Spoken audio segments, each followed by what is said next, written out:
jàmm foofee bu donc nee na kontaan na ci lu mu gis kontaan na ci soutien bi nga xamante ni journaliste yëpp manqué nañ ko jëmale ko ci moom ñu fay ko rek bor bi nga xamante ni moom it soutenir woon na ko ay frère am mel ni ñoom Madiambal nekkee ci ay jafe-jafe ba tey ci wàllu communication Makhtar keroog ñu gis Birame Souleye di numéro 2 bu ki nga xamante ni moom moo di le président Ousmane Sonko donc tenir moom it yenn propos yi dañuy jugé quand même ni propos yi Birame Souleye tenir faute de communication bu mag la yaa partagé nga boobule ak su waxee ni cumul de mandat c'est vrai que ni ñoom waxoon nañ ko rawatina leader am en 2019 mu waxee ni su faloo dina def benn loi bi nga xamante ni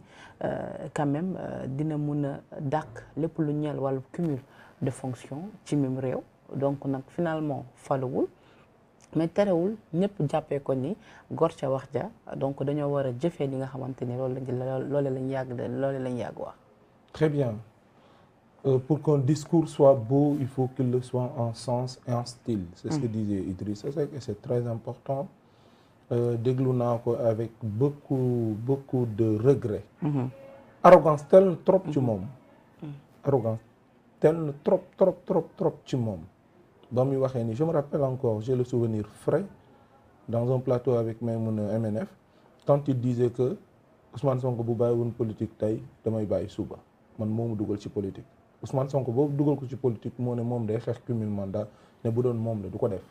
kon mënoo ñëw tey ne loolu moom la engagé. tel na trop parce que ñiy def du n'importe quoi dans ce pays là tous am nañ assez d'alibi pour justifier ko. li muy wax nii ne benn loi terewu ko qu'il n'oublie pas que Macky Sall qui trame pour un troisième mandat aussi dit qu'aucune loi n'interdit ça. Et ce qu'on appelle le capharnaüm juridique nga xamante ni ay extrapolation la dans la justice et dans ce qui tourne autour donc mooy waral nit ki mu def lu ko neex. peut-être foofu la nit ñi di waxee ni erreur de communication bu mag la def foofu parce que mënuñu reprocher quand même régime actuel bi yenn mbir yi dem sax ba ni ñoom tey jii bu ñu leen faloon dañuy changer système bi dem tey jii ba leader am Ousmane Sonko en 2019 proposé woon ab projet de loi bi nga xamante ni dafay dàq lépp lu ñeel wàllu cumul de mandat. ñu dégg ko moom Birame Souleye mu ne donte ni la mu waxoon ba tey waxul ni dañ na ci waaye dafa rappelé que ni moom bés bu waree dem ba jël décision boobu moom lay engagé moom mooy décider kan la koy wax kenn du ko ci poussé. loolu lay wax ma ne ko on dit pratiquement la même chose loolu mooy li metti nit ñi. parce que ku fàtte lii la fal rek lii la folli day yomb parce que bu demee tey bay critiquer ñu nekk ci réseaux sociaux yi ñu nekk ci télé yi di wax n'oublie pas que bon on a dit que c'était le social de la presse en fait qu'il n'oublie pas que son candidat était comme ça il a même été peaufiné créé donc par cette presse là ou en tout cas par les réseaux sociaux mais nag c'est les mêmes signaux qu'on voit ñi la faloon après ñoom ngay beddi li la faloon moom ngay wàcc te Pastef en tant que tel dañoo am critique boobu war ci woon dolli beneen dañoo waxoon qu'il n'allait jamais donc se fusionner avec des partis politiques ñu def ko avec toute une cargaison donc d'alibi nit ñi nangul leen ko parce que buñ ci bëggee dolli cumul de mandat ak lan duma ko def lu dul ni heure ma neex mel ni Macky Sall buy wax ça me rappelle carrément même son image duma ci wax duma ko def heure ma neexee laa koy dépendre là c'est trop Macky c'est trop APR te ñun loolu la ñuy xeex donc mu def ko nag man mu metti ma carrément et c'est pas la première fois que je vois ces bourdes là de quelques personnes yoo xam ne dañuy entouré ba ci Sonko des fois mooy tax des fois nit ñi di am réticence bu mu yàq li nit ñi jot a liggéey mais ndax son leader également Ousmane Sonko bi muy investir Birame Souleye xam na ni maire la woon foofee ca Thiès Nord est-ce que tamit pour éviter tey ci problème yi am ni yëpp ak coow li waroo woon bañ ko investir ci législative ba muy doon tey ji président groupe parlementaire pour Yewwi Askan Wi des fois problème bi ngay am nag ci wàllu investiture yi mooy y a une personne qui est carrément en avance si wàllu notoriété ci wàllu connaissance si wàllu lu bëri moom ngay fal peut-être nga defal ko suppléant boo xam te ne bu ko remplacer après il sera de taille Abdoulaye Wade a été investi 2 fois 3 fois mais à chaque fois qu'il est député il donne sa place à quelqu'un d'autre on l'a vu avec Pape Diop on l'a vu avec beaucoup de personnes peut-être pour gagner parce que moi je suis d'accord d'utiliser toutes les armes je dis bien légales légitimes pour gagner mais après aussi pour gérer nga respecter sa cadre te lu mën a nekk la Birame Souleye, bon, il se fout des gens. Il a démissionné, ce que les gens n'ont pas oublié. Il a démissionné aux impôts et domaines. Parce que Bob, la loi l'interdit directement. Il n'est plus inspecteur là-bas. donc démissionné na foofu waaye bii xew nii man je disais que sur le fond et sur la forme yëpp dafa am et dans le fond et sur la forme yëpp dafa am problème dans le fond mën naa am sax li muy wax dëgg la que ne y a pas de loi mais une loi c'est établi par des personnes par des êtres adamiques yéen a gis ni lii baaxul ngeen defal ko seen bopp ba pare loolu mooy li rawatina mu nekk loo nga xamante ni yow yaa ko waxoon te bi nga koy wax également kenn seexalu la ci lem voilà li ëpp solo nga xam ne day def ko day rejoindre un peu benn position bu ay opposition de l'opposition pas opposition de l'opposition mais des gens qui sont pas d'accord avec la démarche de Pastef dafa am lu ñuy wax moom mu waroon ci bàyyi xel mooy lan ces gens-là ils sont arrogants ces gens-là vous ne les connaissez pas encore parce que joxaguñ leen benn nomba tànk yow ñu jox la 2 premiers nomba tànk en tant qu'opposant tu n'as même pas 4 millions de salaire nga am arrogance bi mais ça rejoint ce que disent les autres maanaam boo xoolee liy dawal li ragaloo nit ñi côté boobu ci la bokk donc il devait revoir sa mise revoir son comportement et xool nan lay defee surtout sur le plan de la com exactement parce qu'il a beaucoup yàq na lu bari moi j'ai vu des rompus j'ai vu des gens yoo xam ne parce que rek la ñu bëgg mais bi mu defee sortie yoon boobu ak léegi donc ça a fait trop mal donc quel que soit ce que la parce que ñu bëri nee nañ dafay mettre quand même leader dans une mauvaise posture aman te yàgg nañ ko ci lu xaw a mel noonu peut-être lii da koy rejoindre un peu mais tey jii soo ko doon conseil sur le plan de la com mu def lii pour mën a rëccamtiku jubantiku waat la ne doon moom ak ñeneen parce que damay touché wàlle tuuti war nañoo def communication war nañ xoolaat seen communication ils ne sont pas encore cerise du gâteau sénégalais yi dee pour ñoom wala ñu bëgg leen pour ñoom am na yeneen mbir yoo xamante ni ñoom ñoo leen gën a yitteel que yu dul yii li ma bëgg a wax foofu nag mooy dama koy dégg ci lu bari les répliques sont vraiment très salées maintenant avec une petite autorité ñu gis la ngay doxalee ni man loolu parce que président Macky Sall bi ma waxee ni c'est mon second et dernier mandat terewul ba tey coow li gën a pëcc xóot ci 3e mandat bi donc moom également su ñuy wax lii en quelque sorte voilà mu ne c'est la loi mais je rappelle juste que Abdoulaye Wade a été destitué juste pour une seule phrase maa waxoon waxee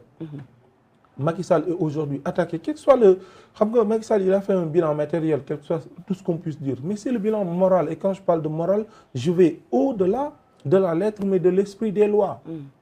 parce que la lettre même elle peut être interprétée de toutes sortes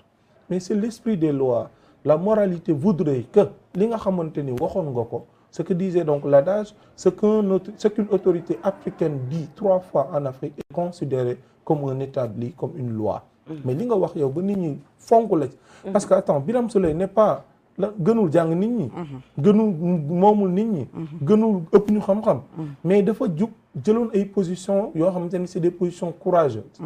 nit ñi bëggee ko ci nit ñi falee ko ci mais moom waroon na wax que ni buñ ma falee par exemple damay xool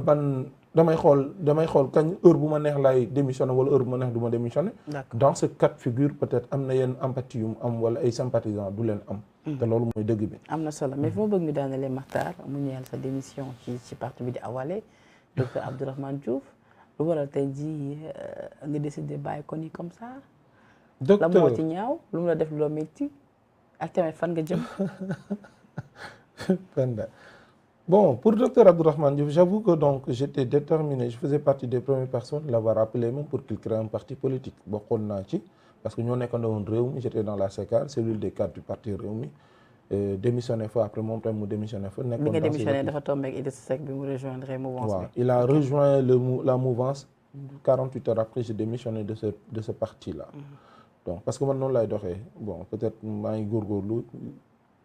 yor sama bopp di ci góorgóorlu donc daw ma ci parti politique yi pour yaakaar ci dara donc bu ma gisee lu ma neexul dama koy wax léegi est-ce que nag la personne va bien l'accueillir ou pas loolu beneen mbir la su ma gisee ni fi ma nekk gan laa fi mujjee doon wala nekkatuma fi donc la ma war damay démissionner nag peut-être nag kon ci parti Awalé également Awalé dama see gis affaire yu bëri yu ma neexul sa bopp dem ba finalement man nag jot naa éco que ni ci local yi docteur Abdourahmane Diouf da la faalewul te da nga bëgg nga samp sa nënd foofu ca jàmm gën waaw loolu bokk na ci li ma gën a dooleelu la faalewu la waaw bokk na ci li ko indi quoi parce que li tax sànq may retracer sax que ni je fais partie des premiers géniteurs les premières personnes en fait yi créé parti bi ci la bokk je me rappelle encore que même la publicité à la télé c'est moi qui ai fait ça dans toutes les télés pratiquement donc am na lu ma ci amoon comme cër à mon avis j'étais aussi le seul candidat officiel du parti dans les locales kooku yomb naa jàppale quand même du xaalis du loolu présence rek la doon laaj c'est ce que personne ne comprend et j'ai toujours pas eu de réponse laaj nga ko lu tax sur de la plus belle des manières par écrit par correspondance par appel par vocal et tout parce que tamit kilifa la moom musula tontu léegi nag tontu yi yéexoon lool tontu sax amu ci pratiquement ba ma jël samay décision nag dem toogal sama bopp bi nga demee lu mu wax bi mu demee jéem na la recontacter pas lui directement le numéro 2 du parti ou quelque chose d'autre comme ça ils m'ont invité wax ma man leen c'est fini je viendrai pas waaw yenn kër sëriñ yu mu jaaroon aussi woo nañ ma pour ma ñëw man leen c'est fini je ne reviendrai pas parce que man li ma bàyyiloo Idrissa Seck moo gën a mag loolu Idrissa Seck on a fait plus de quoi 10 ans j'étais dans son parti amoon naa cër trop ci parti bi même si j'étais pas connu du reste waaye def loo xam ne yëguma ko yëgluwuma considération amu ci donc tax ma démissionné encore moins Abdourahmane d'accord qui n'est pas premier ministre qui n'est pas président d'un parti politique ou qui n'a pas été en tout cas moi je parle de Idrissa Seck comme que moo lay def loolu naroon na nekk député sax moom mooy waaw moom comme que Idrissa Seck moo lay def loolu yow nga bàyyi Abdourahmane Diouf bon je pense que bu defee loo àndul da ngay dem defi leneen et in fine ce que j'ai compris en dernier lieu mooy que ni bon tout le monde n'est pas comme nous tout le monde n'est pas comme vous te boo duggee ci politique nag des fois il faut peut-être avoir cet art-là de gérer les gens et de ne pas les éduquer meluñu comme ñëpp donc moo tax daal man ma daw bu baax a baax def retrait je fais focus sur ma carrière personnelle et professionnelle le temps de respirer am na nag ay ambitions politiques yu ñu am yu mag a mag si on dit vrai mais on se prépare à ne pas faire les mêmes bourdes que les autres. bokk na ki taxawal parti wala mouvement en bon 2023. je compte faire un grand mouvement national Inch'Allah si je le veux bien en 2023 si tout se passe bien je dis je calcule tout toujours dans l'opposition. waaw quand même moi je suis ancré dans l'opposition moi waaw je suis pas d'accord sur ce qui se fait présentement moo tax d'accord am na solo Matar ça a été un plaisir de recevoir la vraiment di la remercier ci disponibilité bi ci xam-xam bu sell bi également ci wàllu communication donc tey échanger nañ sur les questions d'actualité am naa ki tamit sa gis-gis tout en espérant que ni tamit ñi nga partager ak ñun dina jëriñ ñi nga xamante ñoom ñoo ngi seetaan di la remercier di la bàyyi nga tàggatoo. merci beaucoup Penda c'est encore un grand plaisir pour moi aussi. J'avoue que ça fait partie des émissions yoo xam ne quand j'ai fait l'affiche on m'a dit waaw prépare-toi elle est très dense elle est très bien loolu nag sac la loolu ndam la yal na la yàlla jàppale ci li ngay def liggéey bu rafet na trop je te suis de près c'est pas la première émission que j'ai regardé beaucoup de tes plateaux même la dernière donc le dernier j'ai regardé donc yal na la yàlla sàmm aussi di rafetlu liggéey bi di woo jeunes yi aussi qu'on se prépare parce qu'il y a des choses en fait yoo xamante ni ñi ngi ci te dinañ ko taxawal ni mu waree bu ko yàlla dogalee incha allahu rabbi merci solo di la remercier également la régie Touti ak Kitnian Touti la plus jeune réalisatrice quand même di def liggéey bu am solo ñu koy remercier di remercier également la rédaction de Sénégal 7 di remercier également mes partenaires comme toujours la boutique Diaye Frères HLM de Solida Baye mon ami Sidi tey nag damay supporter et donc gis ngeen donc di ñaanal rek gaynde yi ndam bu tasel fii ci kanam te du ko defee rek ñëpp mun a gën a amaat mbégte donc d'ici là portez-vous bien jaa ngeen jëf